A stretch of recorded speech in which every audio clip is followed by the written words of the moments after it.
Assalamualaikum warahmatullahi wabarakatuh. Perkenalkan, nama saya Robiatul Adawiyah dengan NIM 2304 dari kelas PGMI 5. Di sini saya akan menyampaikan hasil observasi mengenai sistem pernapasan, organ pernapasan pada manusia, penyakit pada organ pernapasan, dan cara pemeliharaannya. Nah, sebelumnya teman-teman tahu nggak apa sih itu bernapas? Jadi, bernapas merupakan memasukkan atau menghirup oksigen ke dalam tubuh melalui sistem pernapasan dan mengeluarkan karbon dioksida dan uap air melalui sistem pernapasan.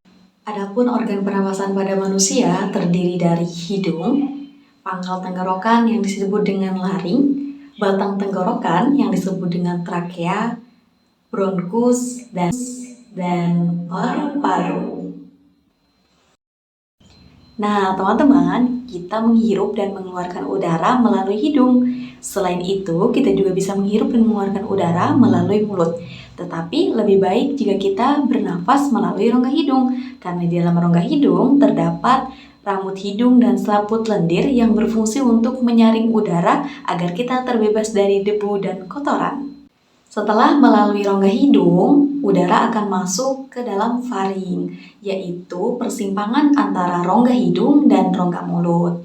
Nah, faring ini merupakan tempat masuknya udara dan makanan yang masuk melalui mulut.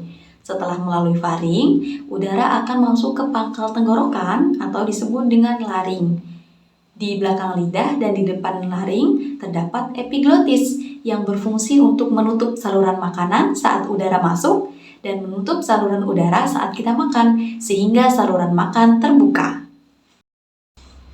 Nah, kemudian udara masuk ke dalam tenggorokan atau disebut dengan trakea. Di dalam trakea terdapat selaput lendir dan sel rambut getar yang berfungsi untuk menolak debu atau benda asing yang masuk bersama udara. Dan tenggorokan ini bercabang dua. Satu cabang menuju paru-paru sebelah kanan dan satunya lagi menuju paru-paru sebelah kiri. Dan cabang tenggorokan disebut dengan bronkus. Nah, teman-teman, kemudian bronkus ini bercabang-cabang lagi membentuk saluran-saluran kecil yang dinamakan dengan bronchiolus.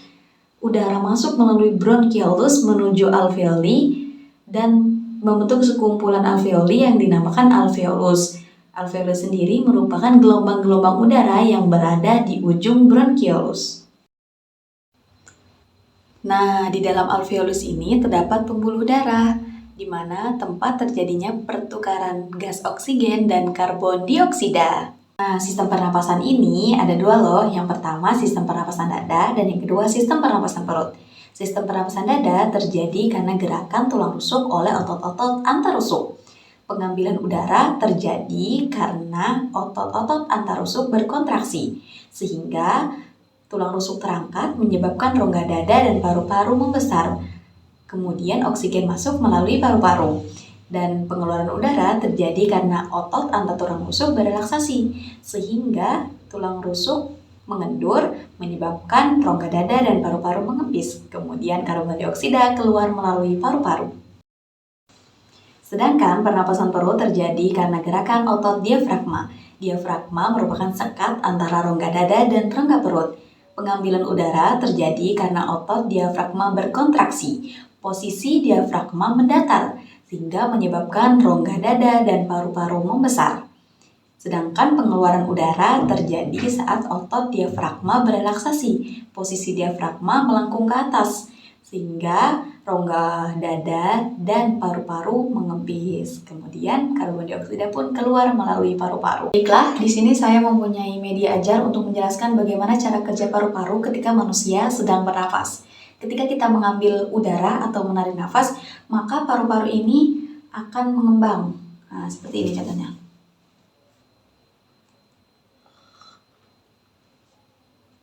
Oke. Nah, sedangkan ketika kita mengeluarkan udara atau menghembuskan napas, maka si paru-paru ini akan mengempis.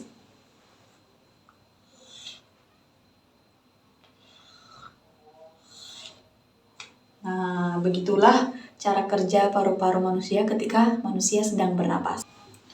Selanjutnya, terdapat beberapa penyakit umum yang bisa terjadi pada organ pernapasan, seperti asma, bronkitis, pneumonia, dan TBC. Nah, kita dapat melakukan pencegahan dari penyakit tersebut. Di antaranya dengan menjaga kebersihan diri dan lingkungan, melakukan vaksin rutin, menjaga kesehatan makanan dengan makan makanan yang bergizi, rajin berolahraga, istirahat yang cukup, dan cek ke dokter secara rutin. Nah, itulah tadi hasil laporan observasi mengenai organ pernapasan, sistem pernapasan pada manusia, penyakit pada organ pernafasan, dan pemeliharaannya. Semoga apa yang saya sampaikan dapat bermanfaat. Kurang lebihnya saya mohon maaf apabila terdapat banyak kesalahan. Kepada Allah saya mohon ampun. Saya akhiri. Wassalamualaikum warahmatullahi wabarakatuh.